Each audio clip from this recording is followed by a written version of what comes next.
Assalamualaikum warahmatullahi wabarakatuh. Perkenalkan, nama saya Razanda Endra Muhammad, dan saya di sini sebagai calon asisten laboratorium komputer dan jaringan Teknik Elektro UB 2023. Saya di sini akan menjelaskan mengenai listing program 6.3, yaitu program percobaan jenis-jenis variabel, parameter, dan argumen.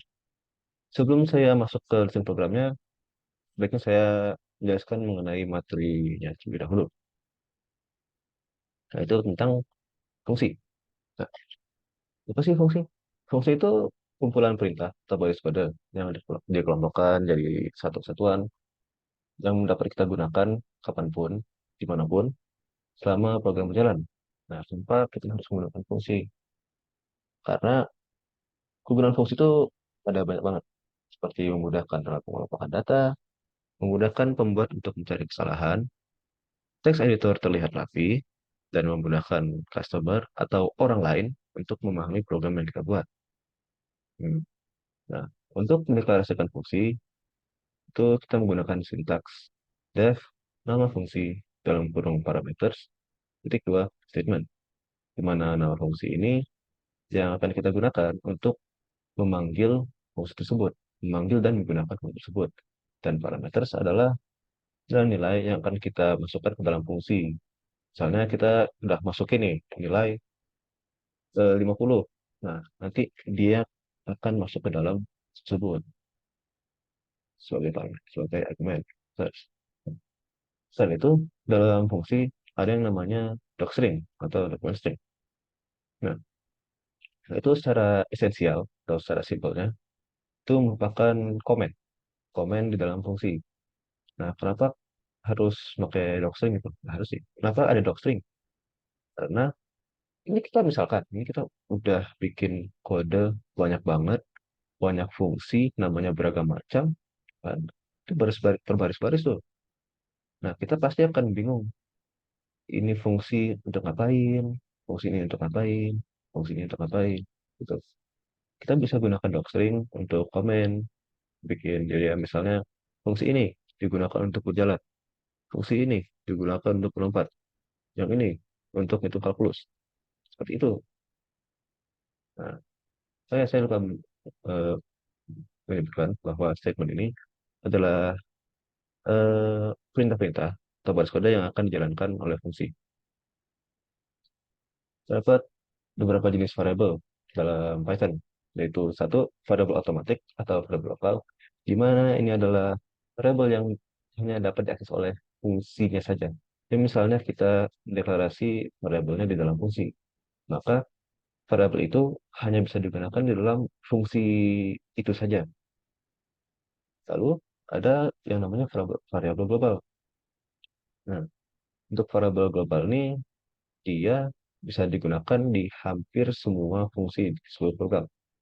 Jadi yang mau kita gunakan di fungsi yang berbeda pun masih bisa digunakan. Terus saya akan menjelaskan mengenai parameter dan argumen pada fungsi.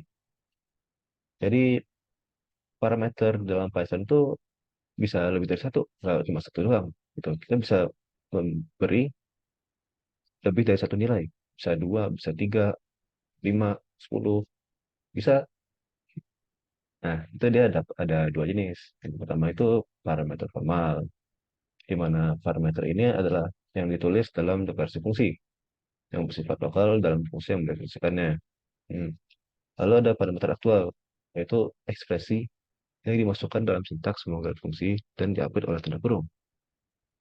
Nah, untuk parameter yang lebih dari satu, dia sintaksnya itu tidak beda jauh dari sintaks yang ya satu parameter aja. Dia hanya dalam tutup dalam kurungnya ini, ya menambah parameter saja yang dipisah dengan tanda koma. Dan untuk pemanggilannya, kita harus dalam pemanggilannya kita harus masukkan argumen jumlah argumen yang sama dengan fungsinya. Jadi misalnya ini ada fungsi dia punya dua argumen, lalu kita memanggilnya hanya manggil satu argumen saja, hanya memberikan satu argumen saja. Nah itu akan memicu error. Tapi tadi yang saya jelaskan itu sudah masuk masuk wajib. Saya jelaskan lagi. Jadi ada beberapa jenis parameter, yaitu satu parameter wajib, di mana parameter dalam fungsi ini dia harus diisi, diberikan nilai saat kita panggil. Dapat dilihat di contoh di bawahnya itu. Ini kita deklarasi fungsi param wajib. Dia memiliki dua parameter, yaitu param 1 dan param 2. Dan jika kita lihat di bawahnya, yaitu saat pemanggilan fungsi param wajib, kurung, komjar, dan koma 63, dia harus terisi. Terisi. Dia harus memberikan dua value kepada parameternya dalam memanggil fungsi. Lalu, ada yang namanya parameter optional. Optional. Yakni dia adalah parameter yang seandainya tidak diisi, maka telah memiliki nilai default. Jika kita lihat di contoh di bawahnya, yakni fungsi param optional, dua kurung param 1, koma, param 2 sama dengan 63. Di sini, dia, nah, 63 ini dia merupakan nilai default dari parameter 2, yaitu param 2. Dan jika kita lihat di bawah ini, lihat bahwa fungsi param optional, dua kurung komjar, dia hanya memberi nilai pada param 1, parameter pertama, tidak pada parameter kedua. Akan tetapi, program akan tetap berjalan sebab parameter kedua sudah param 2 sudah memiliki nilai dari awalnya atau nilai defaultnya. Nah, jika kita memilih untuk eh, memberikan nilai juga, memberikan argumen pada parameter, maka nanti ya seperti ini. Fungsi param optional komjar ini untuk nilai param 1, koma versus everybody. Yang versus everybody ini dia untuk param 2. Ya, maka nanti nilai 63 ini akan terganti dengan versus everybody untuk saat ini. Lalu ketiga ada parameter tidak berurut atau keyword argument. Selama ini kan jika kita masukkan ya, kita manggil fungsi parameter wajib yaitu komjar, koma 63. Maka nilai parameter komjar ini itu adalah nilai dari param 1 dan 63 adalah nilai dari param 2. Nah, untuk parameter tidak berurut ini dia ya berubah. Dalam pembangunan fungsi yang memiliki parameter dilakukan, jadi dia tidak berurut, tapi dia tetap manggilnya. Ini fungsi param tak urut. Param 2 sama dengan komjar. Param 1 sama dengan elektro. Meskipun yang param 2 ini kita panggil di pertama kali sebelum param 1 dan param 1 yang kedua kalinya.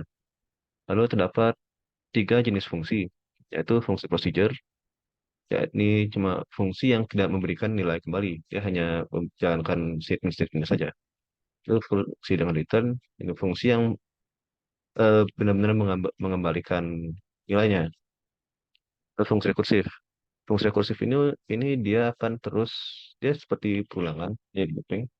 Dia akan terus memanggil dirinya sendiri, tapi dengan argumen yang berbeda. Sebab jika dia memiliki argumen yang sama, dia akan muncul recursion error, karena dia akan berjalan terus menerus. Lalu untuk listing programnya, ini saya akan menjelaskan flowchartnya ya. Ini kan dia pada awalnya itu dia akan start, lalu kita akan masukkan input yang berupa nama, itu nama.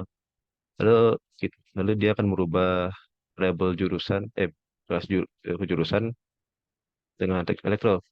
Nah, setelah itu dia akan pergi